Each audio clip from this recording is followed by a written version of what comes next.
Look at this one. Yeah. Check her out. That's a picture of your hand. And this one. These are pictures of your hand. Yeah, well, I'm not superficial, I don't care about looks. I just want to have a connection with someone, Yeah, but that's a hand. Yeah, but my hand's connected to my wrist.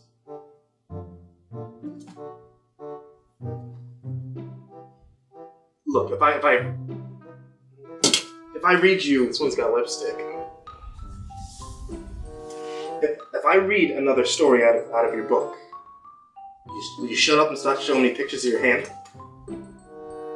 Yeah, I guess. Okay, that's good. Let's find a story in the book.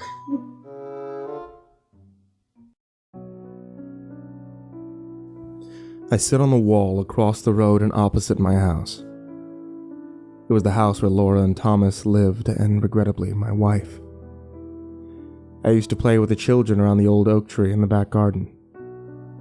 We had carved our names in that thick bark, knowing that long after we'd gone, those names would still be inscribed.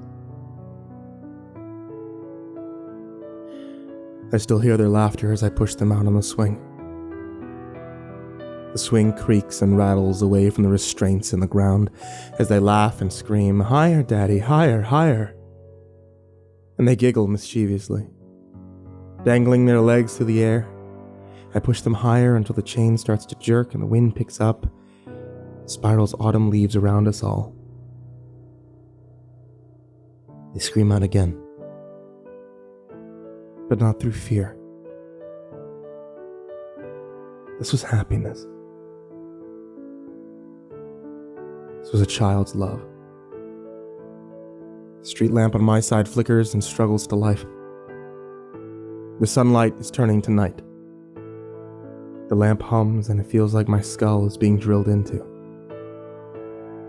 I buckle over and cover my ears, but I still hear the screech as if the drill somehow accommodates a cavity in my brain, somewhere behind my ears where the noise is loudest.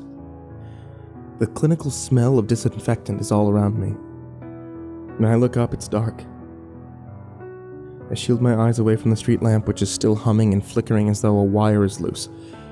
I'm reminded of a dentist chair, and I swear I can almost feel the leather as I squeeze the jagged edge of the wall, and when I press my hand harder against the rough brick.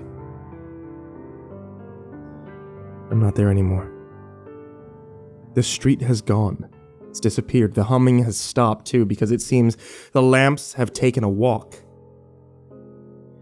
I'm in another place. A room. The walls are a blurry white. I'm enveloped by a haze similar to a white voile. I can hardly make out what's beyond the material. I want to rub my eyes to see better, but my hands are strapped down by thick straps of dark leather. They're so tight that my wrists feel raw underneath. I feel wet under the white gown I'm wearing. Could be sweat. Or urine. I don't know. I can feel the slippery leather of the chair I lay back on. The back of my gown must be open because the rear of my body is cool. My skin sticks to the chair as I try to put some distance between the leather. I'm naked. And then I hear the clack-clack of metal on metal. It's only a gentle sound, nothing too large, perhaps something smaller than cutlery. But I can't see. Suddenly there's a hand on my arm. I see a figure in white, small, petite, a woman, I think, and she jabs something into the top of my arm, although the procedure is carried out beautifully and not aggressive at all. But I'm soon brought back to the street, as the cool touch of leather is replaced by the even colder, rough texture of red brick, and the sticky wetness of blood dripping from my fingertips. I'd been gripping the wall so tightly that several of my nails had severed. I stare at them for a long while and even feel the need to peel one away. It stings like hell, the way it should do, but confusing. Even to myself, I don't mind the pain. It interests me. It makes me feel alive. The car pulls up on our driveway, a little too fast. I'm thinking, it's not the family car, although she does still have it. It's his car. His Audi. Not so much of a family car, but I suppose it served its purpose. Maggie, my wife, and the children pulled out from the passenger doors, whilst John appeared from the driver's side, all smug and handsome. I suppose he looked a lot like me. Only taller. More athletic. Probably a larger salary, too. They all went to the front of the car. He kisses Maggie on the forehead and touches the children on their shoulders, and they award him a smile. It makes me sick. And it's enough to have to look away. It's as though him touching my children in this manner is criminal. And I just want to tear him apart, but the worst part is my children actually smile back at him, as if they had feelings for this man. A smile. How could they? How could they betray me like this? A smile! And I started to think whether they could have hurt me if they knew I was watching. Don't touch my damn children, you bastard! I scream in my head, and the sound reverberated off the inside walls of my skull. But I look up and down the street just to make sure I hadn't said it out loud. And for some fucked up reason, he had the key to my house on his car keys. My house! As if he actually owned it. Paid the mortgage, the bills. Look at him. He thinks it's his family. You don't belong in there with my children and my wife, I spat through clenched teeth, but not so loud that they would hear me. I didn't want them to know I was there. Not yet, anyway, but soon. Soon they will. I'll know I'm here, and I'll make damn sure of that.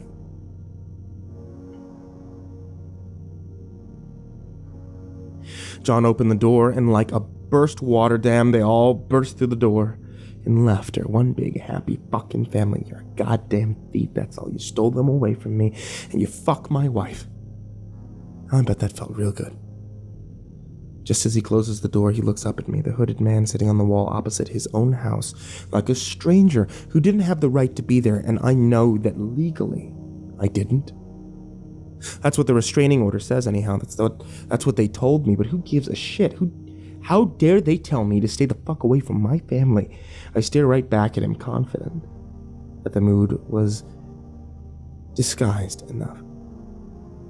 He closes the door slowly. I hear the lock turn with a loud clunk. Or maybe that was in my head too. And I wait. Because it was tonight when it would happen.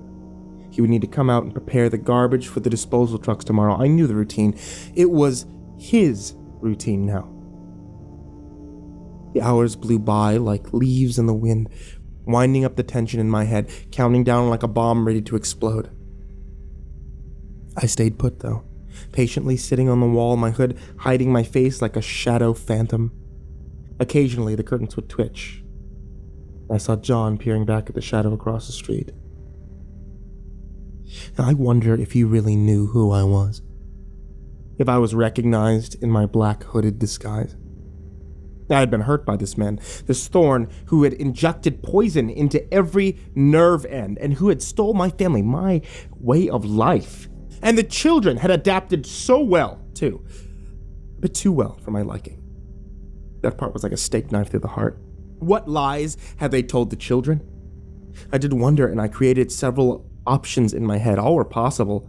All were credible as the next option.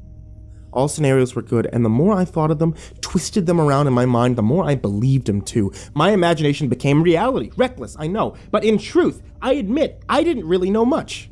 It had been and still is a mystery why I'm here, and he's in the comfort of my house, putting my children to bed, reading them their bedtime stories, poking his little prick into Maggie's warmth, kissing her neck where my own lips had been. It should have been me in there, but it wasn't.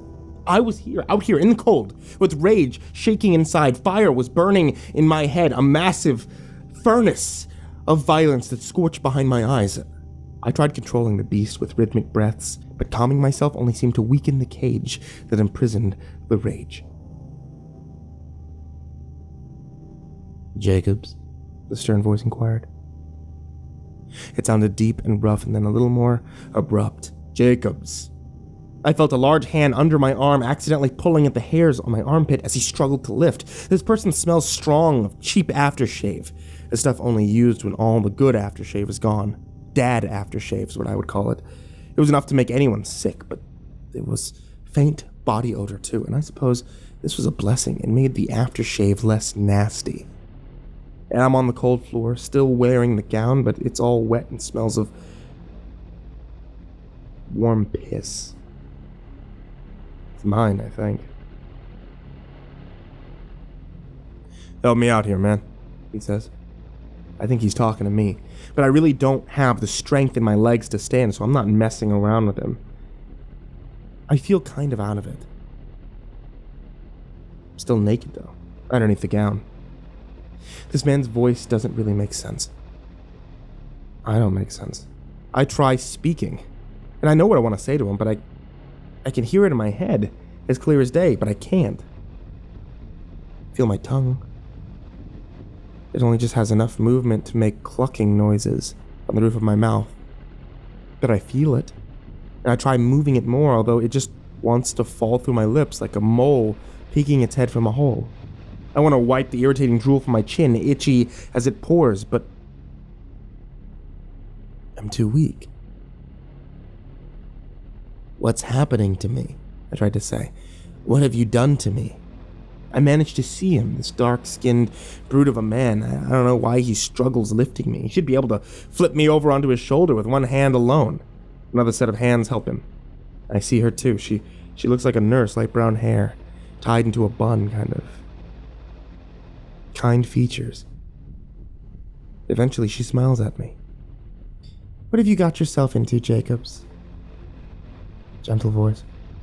Very soothing. Sees him walking down the hall here, the man tells her in a deep Tennessee accent. Seems to growl from the base of his throat. Oh? Yeah. Don't know where he's going, but he didn't look too good when he came out of his room. He just goes down like potatoes. Collapse. Yeah, something like that. Is that what happened, Jacobs? She asks accusingly, as if she didn't entirely believe his turn of events. All I can do is watch her, but then again, I can't stop myself. She's quite the princess. She smiles. Let's get you cleaned up, shall we? Oh, he pissed himself, he snorts, and chuckled, sounding like a guinea pig on steroids. Yes, I know, she scolded, sighing and slightly annoyed by him. Be a sport, clean it up, will you? That's not my job, lady. I'm no cleaner, he argued. I protect you from people like them. Oh, like them? I was guided into a room on the left and lowered onto a wooden chair. That'll do, she asserts the man. Oh? You don't want me to stop around? You might get rough. Look at him. Does he look as though he's going to get rough? I don't know. These crazies just pop, like that. He clicked together his thick fingers as he said this. Yeah? Just like that. Is that so? She was not too liking his version of what her patients were like. Well, thank you for your concern, but I'm pretty sure I'll be fine. She raises a hand, signaling for him to leave. Well, he huffs, I'll wait outside if it's all the same to you. And he wiped down his biceps as if to indicate how big he was. How could he not carry me on his own? Then it dawned on me. He's probably wanting her to help him all along. Wait all you want, she informs him. It's your time. She purposely turns her back to him and squats to look at me. And while you're waiting, protecting me from the crazies, she said a little louder, carrying that sarcasm with it, be a good man and clean up that mess outside. She winks at me. I laugh inside. I like this woman. The front door opens and John steps outside. It's dark now, but the street lamp hasn't quite kicked in, so I sit in the shadows. He's oblivious for a while, but it doesn't take him long to detect the figure across the road. At first, it's as though he sees right through me, searching for disturbance in the trees that stand tall from behind, the branches rustling and reaching above my head, but as he squints through the dark and separates him and I, it becomes clear that I've been noticed. Yes, my friend, I am still here. John looks straight towards me. I don't think he recognizes the man whose life he destroyed. He puts out the trash on the roadside, glances over, and looking edgy, calls out to me. "Can I help you?" he says. I ignore the question. Instead, I stand clutching that wooden handle behind my back. He doesn't see it. I stand and take a step towards him, emerging from the shadows like a man appearing from smoke. His body shape away from proportion as he hides death behind him. He yells, saying that I've been watching him all evening and threatens to call the police. I keep on walking though, without speed, without intimidation, not really giving a damn what he's shouting, and I step into the streetlight and I suspect into the spotlight. I'm not hiding anymore. Call the police. They'll come anyway, I think to myself, with a giggle that is borderline insane. I guess he feels safe, because John steps onto the road too. It's got all the feel of a standoff, two gunslingers braving it to the death. Of course, he is at the disadvantage because he cannot see what I'm concealing behind my back. Don't feel at home, piece of shit. This isn't your home, this isn't your life. And I hear the chuckle from the insane demon raging to escape my head. As I raise the axe above my head, my hood falls to my shoulders and he witnesses the man whose life he destroyed before I park the blade into his head. And even when I strike, he still has that dumb expression written on his face. The one that wonders who the fuck I am. Who I am. As if he didn't know. I hear dampened screams as the weight of John falls to the road, loosens the axe from his skull, and I step on his head and remove the metal completely. Maggie's running towards me. For a second, I can't do it. For all she has done and put me through, I struggled to lift the axe again. Just one final sweep and it would be done. But I struggled to finish it. She had mothered our children. We shared a love I thought was unbreakable. But then I thought of the two having sex in our bed with Thomas and Laura sleeping next door, and it was at that instant when the insane demon inside my head took over. It gave me courage. And the anger bubbled over the sides like a pan of boiling water, mixing with all the ingredients needed. So I lifted the axe to swipe her under the chin, and as she fell, I let the axe fall with her. But now I suffered an envy over them, one that I had never felt before as their bodies touched and their blood combined on that black tarmac road.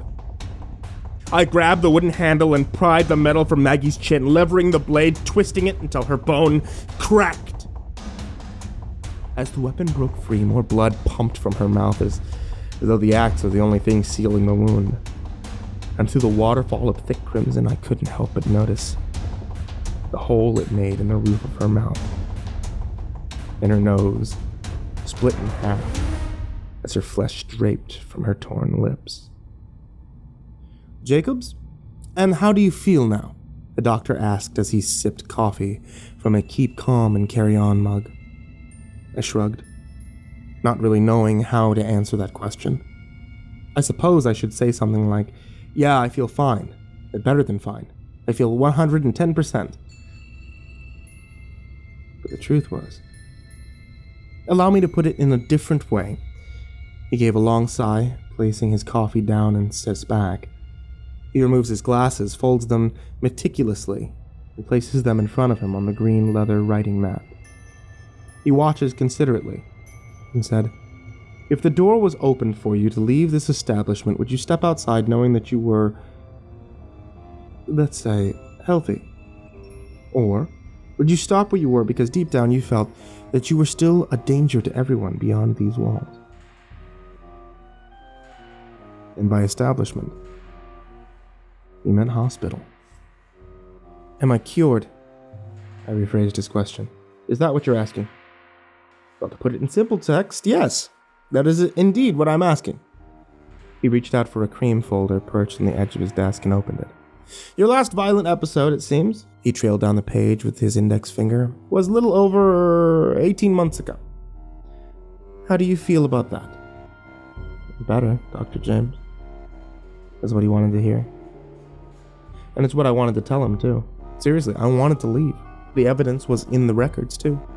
On paper, I was fine, rehabilitated. I was healthy enough to be discharged with no threat to anyone else whatsoever. So yes, if they were to believe I'm cured, then I must be cured. I'm not going to argue with the facts. If they were to allow my discharge, then I would walk freely out of that hospital door. So I said, if I want to leave Dr. James, I want my life back. Start over. And you have your whole life ahead of you, Jack. And going by last year and a half, there's no reason why you shouldn't be discharged. The doctor paused, as if trying to calculate what I was thinking, or whether to just pull the plug and retire the patient back to the ward. But can you give me a good enough reason? I could give him several. But I wouldn't. I shook my head and prayed that he couldn't see through me. Oh, good. Neither can I. And if I were to address your reason, being here, would you accept the past as the past? Because that's what I'm going to do before I sign the papers. Go ahead, I assured him. I'm okay, Dr. James. Okay, Jack. Well, let's say we start with your father. Tell me about him. I leaned forward. I stopped to think of what I was saying. Was a kind man. A good man. Good father. Good. And your sister, Lorna. Lorna, I miss her. It was 25 years ago, he queried, as though he couldn't get the fact that my feelings were still there. But I still miss her, I shrugged. She was my sister. Sure. What about your father? I told you, he was a good father. I wondered whether the papers were actually there in the folder. Was I being tested and had no intention of being discharged? No, Jack. About what he did to your sister. About what he tried to do to you. I lubricated my palate from the glass of water already waiting on his desk, and I sat back. My mother had an affair, and when my father found out, I suppose he just panicked. Panicked? He smirked. I didn't like that. Not at all. I rubbed my hand over the side of my stomach as though I were relieving indigestion. But it was a stab wound long since healed. An affliction by my father's hand. The doctor said, "But why?" He loved us, I suppose. He panicked because he could lose us. My mother chose to kick him out, that is. Took another nervous gulp of water. My hand trembled. Now, he killed your sister. He tried to kill you, Jack. And then he took his own life. I think he was scared. But it was still wrong, very wrong. I know that, I snapped, and regretted it almost instantly. Wished I could pull back what had been said. But the past is over, Dr. James. I want to forget all about that badness. Can't I just move on? Sure. I know it's hard on you, he sympathized. Only because you scratched the surface. Well, you see, Jack, that's what I fear. Scratch a little too much and you'll see what's underneath. There's only light, Doctor. Light and dreams in the future. You really mean that, do you? Every word. Maggie's helped me there. Yes, he lingered on that word. I know I was going to get that. How are you both? You seem... how should I put it? Intimate. He sniffed as though he didn't entirely approve. I smiled because he was right.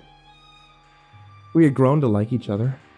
I had been a patient in St. Luke's mental institution 15 years. I had known Maggie for 10 of those. She was the one that turned me around, gave me hope. I had none. I said after a deep exhale, "We're going to move in together when I'm out." The doctor nodded thoughtfully. "No, you sound like you've talked about this." Although he was a little surprised. Or was he mocking me? I couldn't tell. I nodded. I wondered whether this was going to affect my discharge.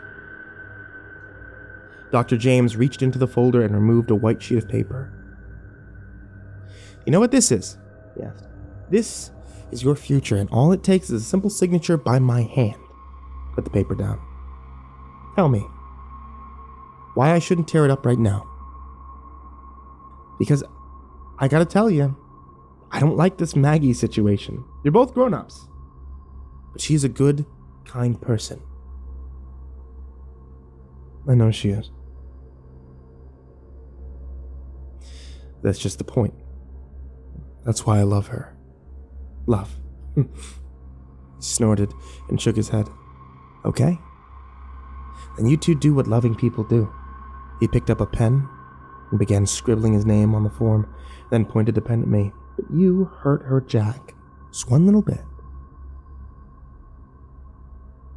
And He never finished what he started.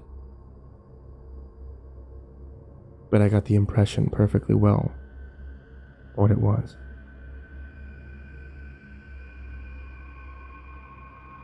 I looked at the house. Laura and Thomas looked down on me through their windows.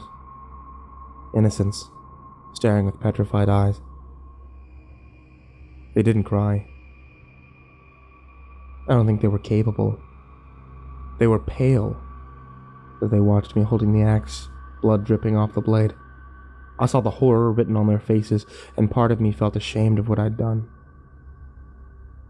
Guilty. But the other part, the insane demon, was still here. Hadn't gone, and I still felt the rage my father had cursed me with. It had consumed me, swallowed up my memories, my life, and spat them out without concern, without giving hint of any ounce of sorrow. Didn't care who I was, the person I'd been, the father, the good father. Just hope the children remember that. I stared at them, at Laura and Thomas, and although Maggie was dead, that sweet nurse Maggie, how things can change. I feared it wasn't yet over. It wouldn't let me go. I stepped over the bodies and into my garden, entered my house, and as I do this, I hear the sirens in the distance, and in my head, they ring out as an irritant screech that fades to a muffled echo. But as the noise dies, I realize that it's no longer relevant anyway, and the deep anxiety I once felt had drowned. I tried to leave the axe outside, but as I surrender the grip around the handle, I hear the children sobbing. They cry out for their mother and for him. Even in death, his name leaves a bitter taste. And as the sirens begin to quiet in my head, the sound of their crying drowns also. My mind was in silence. And for that blissful moment,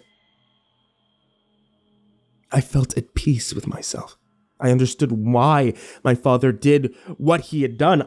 I cannot, however, condone it.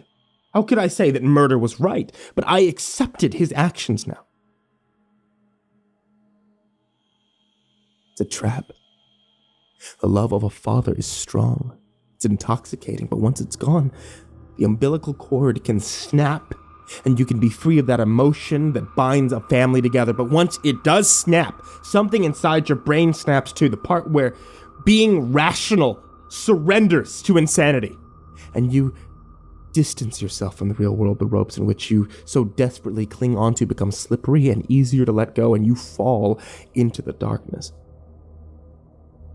I tighten my bloodied hand around the handle, and I enter the house. I feel the wetness tightening on my skin as the blood cools and dries. I lock the door behind me, and I look up the stairs, and I hear the children cry again. They cry for them. The sirens. A noise so irritating that it feels like cockroaches are scratching to get out of my brain, whine to a halt outside the house, red and blue lights flashing through the glass panels of the front door, and my old neighbors, friends, the ones that I had once treasured, scream from the roadside. I climb up the stairs, scraping the sharp edge of the axe against the wall, slicing through the jade pattern wallpaper that I'd hung only a year ago when things were fine.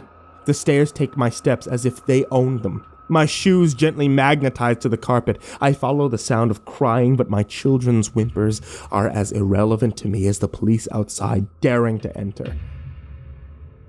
I have neither control over my direction nor find the need to question it. Like I'm a passenger in a boat with no oars drifting carelessly downstream, and now I can see the waterfall ahead as it tries to drag me over. Soon, very soon, I will fall.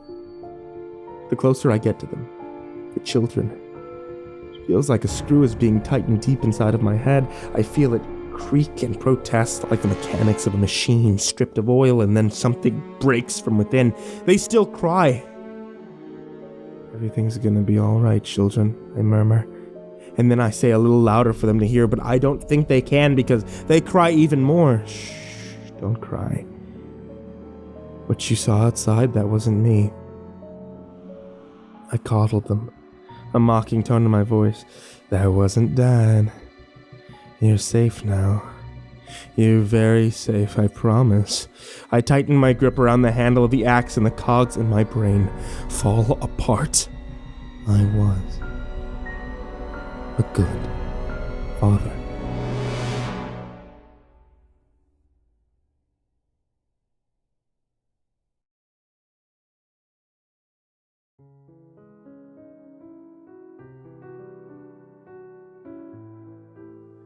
This year's 13-day Halloween countdown is in support of Dark Places, Evil Faces, a new collection brought to you by PS Publishing and features New York Times bestsellers, some of horror's most prolific authors, and Vincent Venicava. Sales of the book Dark Places, Evil Faces goes to the Macmillan Cancer Support. It's a charity based out of the UK that gives aid to people and families suffering from cancer. So, this Halloween, I hope you all enjoy the stories, and I hope we can do some good in the world. Sweet dreams.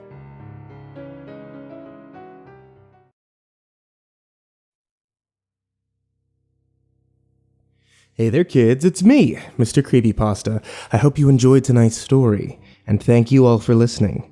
Please help support the channel at patreon.com/MrCreepyPasta, and make sure to tune in for new horror stories every Tuesday, Thursday, and Saturday night. Many of the horror authors that I've worked with throughout this channel have all come together to work on one big book series, the Creepypasta Collections Volume 1 and 2. Check them out on Amazon or at any local bookstore near you. Thanks for listening, kids, and sweet dreams.